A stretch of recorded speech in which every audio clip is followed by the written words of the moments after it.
اعوذ باللہ من الشیطان الرجیم وما جعلنا لبشر من قبلک الخلد افإن مت فهم الخالدون. We granted not everlasting life to any mortal before thee. If thou shouldst die, shall they live here forever? Also, you can explain to us the meaning of this verse?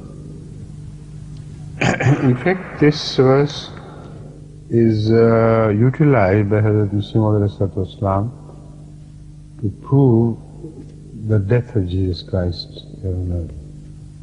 Because the whole style is very clear, and it may apply to as many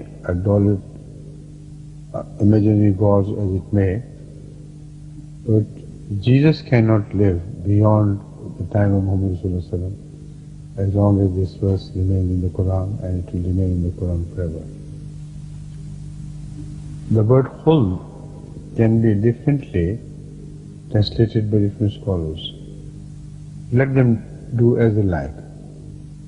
But the very style of the verse and the expression is so clear, any man with sanity cannot draw any conclusion than the one I have suggested. Read it again and then I'll restate.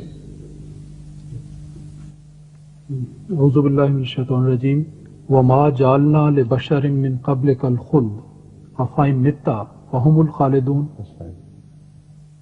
The question was raised regarding the death of Rasulullah, and some people argued that if he is the best of prophets, why should he die?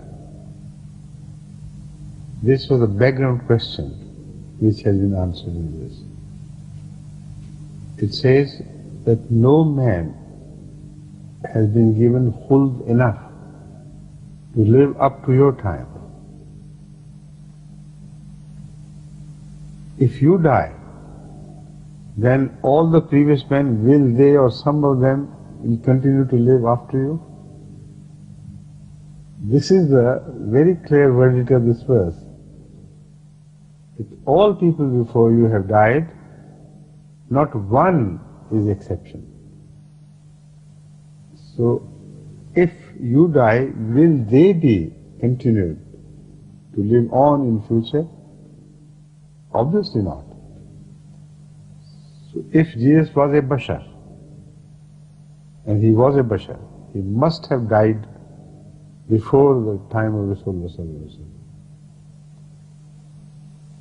Whatever meaning of khuld they apply is irrelevant. This is the point which is relevant. He cannot live beyond the time of Muhammad Rasulullah if he is a bashar. If you permit him to live on, then you must admit that he is Son of God, like Jesus Christ is believed to be by Christians. So then leave Prophet Muhammad ﷺ and become a Christian. But you can't hold both.